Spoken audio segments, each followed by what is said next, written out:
Bonjour et bienvenue sur Emotion Side Story. Aujourd'hui, dans le cadre des bonus Emotion Side Story, je vous propose d'aborder la Lubitsch Touch, la touche Lubitsch. Lubitsch faisant bien évidemment référence au réalisateur du même nom.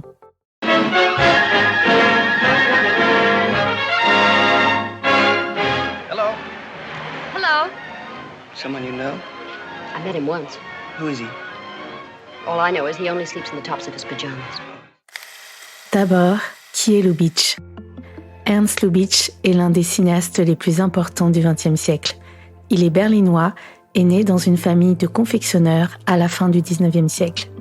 À l'égal d'un Fritz Lang ou d'un Alfred Hitchcock, il a révolutionné le cinéma muet et parlant, notamment dans le registre de la comédie et du film musical.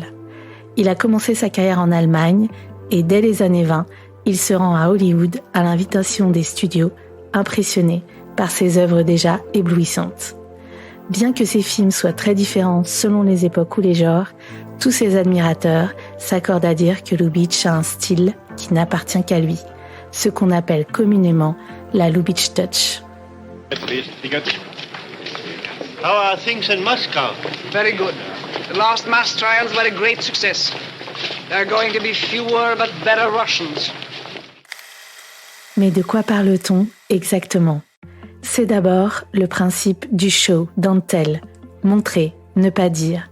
Car en effet, en tant que cinéaste qui a débuté dans le muet, la grammaire visuelle est fondamentale. Mais Lubitsch va encore plus loin. Grâce à ses trouvailles visuelles, ses allusions, son sens du gag, il fait du spectateur son complice. Il arrive à dire, avec un ou deux plans, d'une beauté et d'une simplicité souvent miraculeuses, ce que d'autres ne parviennent pas à faire avec 20 lignes de dialogue et une succession de chants contre chants ennuyeux. Truffaut disait que dans le gruyère Lubitsch, chaque trou est génial. En effet, c'est un cinéaste qui a le génie de l'ellipse. C'est un adepte du less is more. Mais il y a aussi de l'oignon chez Lubitsch. Ses films contiennent une succession de couches de compréhension qui rendent leur visionnage absolument réjouissant. Yes, what is it? What?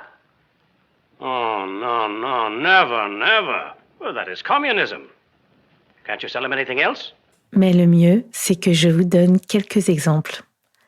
Angel, 1937. Un des plus fameux exemples de la Lubitsch Touch est tiré du film Angel avec Marlène Dietrich. Voici la situation. Plutôt que de filmer un dîner embarrassant entre le mari, la femme et l'amant, Lubitsch va préférer montrer le retour des assiettes et les commentaires des domestiques. On voit une assiette vide, une assiette intacte et enfin une assiette avec la viande coupée méthodiquement mais non consommée. Et voilà, tout est dit. Par ce subterfuge, le spectateur comprend spontanément les émotions des trois protagonistes. Lubitsch déploie un art de la mise en scène qui va chercher les pas de côté plutôt que les chemins trop évidents. L'exemple de Billy Wilder. Yes. I wonder if you could explain what the Lubitsch touch is. Lubitsch touch. Lubitsch touch. Yes. Well, that's. If I could explain it, this is like, if I knew the formula, I would patent it. But. Voici un autre cas d'école de la Lubitsch Touch, raconté par Billy Wilder, un de ses plus fervents disciples. Billy Wilder pose un problème à des étudiants en cinéma. Je cite. Nous avons un roi, une reine et un soldat. La reine a une liaison avec le soldat et le roi va les surprendre.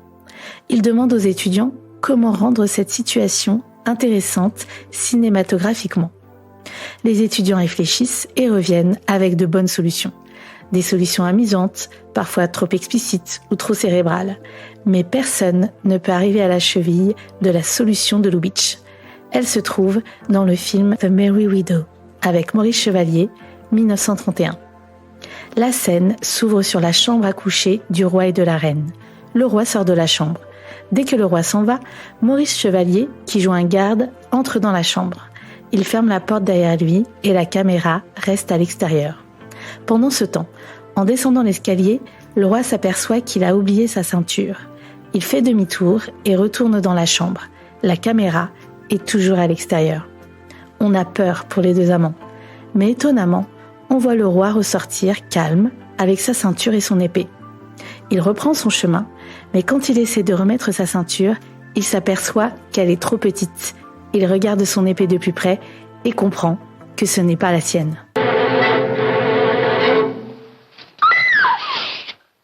Please, I beg of you, control yourself. Et voilà, pour Billy Wilder, c'est la parfaite illustration de la Lubitsch Touch. Cette façon virtuose de dire les choses sans les dire, de passer par le jeu, l'espièglerie pour exposer la situation. Lubitsch est un génie qui a su brillamment faire marcher de pair l'œil et le cerveau du spectateur et dont les films nous mettent littéralement en joie. La meilleure définition de la Lubitsch Touch. Pour moi, la meilleure définition est celle de Billy Wilder.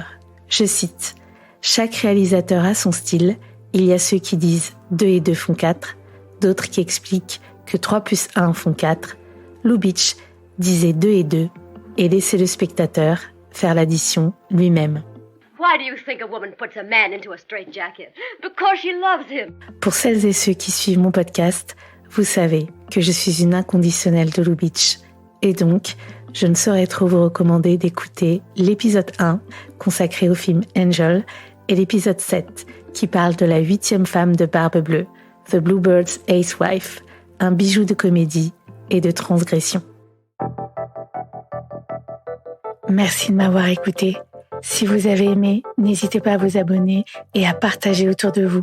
Si vous avez des idées de films que vous aimeriez que l'on aborde, dites-le moi en commentaire. En attendant, on se retrouve la semaine prochaine pour un nouvel épisode de Emotion Side Story. D'ici là, n'oubliez pas de plonger dans le bain des émotions et du cinéma.